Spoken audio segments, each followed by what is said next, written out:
এই যে উপজেলা নির্বাচনকে কেন্দ্র করে মন্ত্রী এমপিদের আত্মীয় স্বজন প্রধানমন্ত্রীর কথাকে পাত্তা দিচ্ছেন না, তারা নির্বাচন থেকে সরে আসছেন না, এটা কি একটা নাটক? মানে আমি আমার এটা নিয়ে যখন আমার ইন্টারপ্রিটেশন আমি বলেছি, আমি আমার অ্যানালিসিস বলেছি, অনেকেই মন্তব্যে এই কথা লেখেন এবং আমি আমার সামনাসামনিও কাউকে কাউকে বলতে শুনেছি যে এটা আসলে আওয়ামী লীগের নাটক, তারা এরকম নানান নাটক করে আমাদেরকে ব্যস্ত রাখে। এটা ভুল না, আওয়ামী লীগ অনেক রকম নাটক করে আমাদেরকে ব্যস্ত রাখে, কিন্তু এটাকে আমি নাটক মনে করি না। এবং আমি মনে করি এই পয়েন্টে আওয়ামী লীগের একটা বিরাট পরাজয় হয়েছে। কেন পরাজয় হয়েছে আমি শেষে আসছি।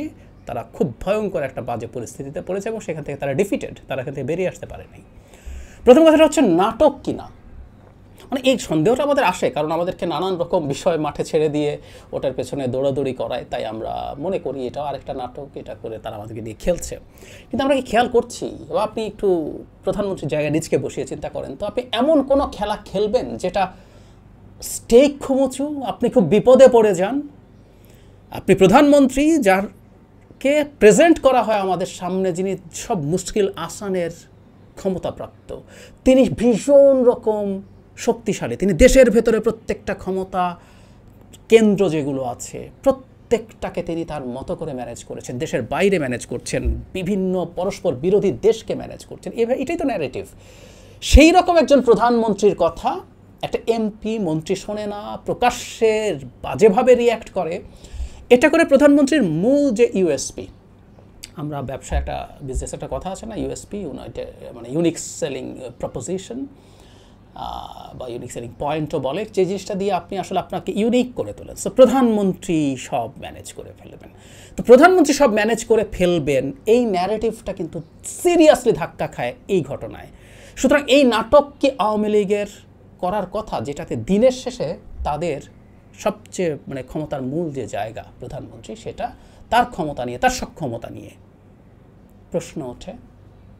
সাধারণ কাণ্ডজ্ঞান বলে আওয়ামী লীগ এত বোকা হলে আমাদের পুরো জাতিকে ঘোল খাইয়ে 12টা বাজিয়ে এভাবে ক্ষমতায় থেকে যেত না। সুতরাং আমি ব্যক্তিগতভাবে সিরিয়াসলি মনে করি এটা নাটক না, এটা ঘটেছে এবং সেই কারণেই এটাকে আমি সিগনিফিক্যান্ট এবং সিরিয়াসলি দেখতে চাই। খেয়াল করি আমরা, যেহেতু মাঠে নিয়ন্ত্রণ রাখা যাচ্ছে না, আত্মীয় স্বজনরা যাতা করা শুরু করেছে, ফলে আপনি আসলে সরাতে চাইলেন, সহিভাবেই চাইলেন। এই সরানো নিয়ে অযৌক্তিক, এটা অসাংবিধানিক, এটা ইললিগাল, নানান কথা আছে, কিন্তু তারপর সব লজ্জা, সব সমস্যার মাথা খেয়ে আপনি কাজটা করতে চাইলেন, কিন্তু পেরে উঠলেন না।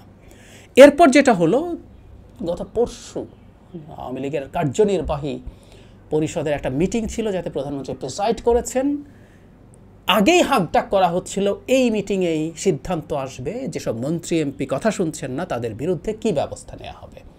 এটা নিয়ে আমাদের পত্রিকায় রিপোর্ট দেখেছি, রিপোর্ট আসলো। সো আমরা একটু ভাবছিলাম দেখা যাক কী হয়, কারণ কিছু এমপি, অন্তত একজন এমপির সাক্ষাৎকার দেখেছি, ঠিক আছে, আগামীবার মনোনয়ন এমপি থেকে তারা সরাতে পারবে না, কারণ আমাদের সংবিধান অনুযায়ী আমরা জানি কি না জানি না, আর্টিকেল 70-তে আছে, আপনি নিজে যদি দল থেকে পদত্যাগ করেন তাহলে আপনার সদস্য পদ বাতিল হবে, কিন্তু আপনাকে বহিষ্কার করলে বাতিল হবে, এই কথা সংবিধানে নাই। এটা নিয়ে বহুত মামলা টামলা একসময় হয়েছিল। সো তাকে যদি বহিষ্কারও করে, টেকনিক্যালি উনি এমপি থেকে যান, কিন্তু উনি মনে করছেন আগামীবার নাও দিতে পারে, না দিলে না দিবে। ওনার টোন কিন্তু এরকম ছিল নোয়াখালীর একরাম সাহেবের। তো ব্যাপারটা যেটা বলছিলাম সেটা হলো এই রকম তাচ্ছিল্য আপনি দেখিয়েছেন। সো কী ব্যবস্থা নেয় একটু দেখব। সরকারের তো আসলে এই ব্যবস্থা নিয়ে তার এক ধরনের শক্তি দেখাতে হবে। মজার ব্যাপার, সেই বৈঠকের পর যারা ওবায়দুল কাদের ক্লিয়ারলি মিডিয়াকে জানিয়েছেন যে উপজেলা পরিষদ নির্বাচন কার্যনির্বাহী পরিষদের যে মিটিং হয়েছে তাতে আলোচনার এজেন্ডা হিসাবে আনা হয় নাই। আমাকে বলতে হয়েছে, কারণ এর আগে উনি হাকডাক করছিলেন, সাংবাদিকরা জানতে চেয়েছে, তখন উনি এই কথাটা বলেছেন। তাহলে সরকার এটা কেন করলো না? আমি ব্যক্তিগতভাবে মনে করি এটা একটা মারাত্মক দুর্বলতা আমাদের সামনে প্রকাশ করে দেয়। সরকার হিসাব করে দেখেছে, প্রধানমন্ত্রী সহ টপ নেতারা হিসাব করে দেখেছেন, তারা যদি এবার হুমকি দেয় তোমরা যদি এদেরকে প্রত্যাহার না করাও তাহলে এটা করব, তার মানে আপনি আরও এনগেজড হলেন, আপনার ইগোর আরও বেশি উস্কে দিলেন। তারপর দেখা গেল তারা গেল না, তারা তাদের প্রার্থী রেখে দিল, ছেলে, ভাই, বোন, দুলা ভাই, নানান রকম লোকজন মানে নির্বাচন করছে, শ্যালক। তো ওইটা যখন হবে না, তখন দল হিসাবে আওয়ামী লীগ আরও বিপদে পড়বে যে আপনি শাস্তির হুমকি দিয়েছেন, আপনি অ্যাকশন নেওয়ার কথা বলেছেন, তারপরও আপনাকে পাত্তা দেয়নি। এটা দলের সভানেত্রীর যে বিরাট, ওই যে বললাম তার শক্তির জায়গায় সব ম্যানেজ করে ফেলেন, মানে বিরাট সক্ষম মানুষ, কেপেবল মানুষ, সেই ন্যারেটিভটা কিন্তু ভেঙে পড়ে। সেই কারণে সরকার বৈঠক করে মানে তাদের জায়গা থেকে সঠিক সিদ্ধান্ত নিয়েছে, তারা আর এটাকে বাড়ায় নাই। ভেতরে ভেতরে কেউ কেউ নামবে, ভেতরে ভেতরে চাপ দেওয়া হবে, কেউ কেউ এর মধ্যে থেকে হয়তো সরে যাবে, কিন্তু এটাকে প্রকাশ্যে রেখে আর বেশি তালগোল সরকার পাকাবে না। সরকারের বিরাট ডিফিট কেন মনে করি, সরকারের বা আওয়ামী লীগের ক্ষমতাসীন দলের অত্যন্ত বড় অন্তর্গত দুর্বলতা কেন মনে করি, এই কারণে আপনি পারেন নাই একটা এমপি, একটা মন্ত্রী, মানে আমাদের তো সেকেন্ডের ব্যাপার মনে হতো, প্রধানমন্ত্রী চাইলেই সে নাই, চাইলেই সে আছে, যা তা করতে পারেন, বিরাট কোয়ার্সিভ পাওয়ার আছে, আপনি চাইলে বিরাট ঘোল খাইয়ে দিতে পারেন এসব লোকজনকে, জেলে টেলে নেওয়া থেকে শুরু করে, you can do anything, anything, সব কিছু আপনার কবজায় আছে, বিভিন্ন সংস্থা, দুদক, তথাকথিত আমাদের মানে এই যে বিচার বিভাগ টিভাগ, you can do anything you like, কিন্তু আপনি পারছেন না। তার মানে প্রমাণিত হয়ে গেল, এই কথাটা আমি বহুদিন থেকে বলার চেষ্টা করছি, আওয়ামী লীগ সভানেত্রীর হাতে, প্রধানমন্ত্রীর হাতে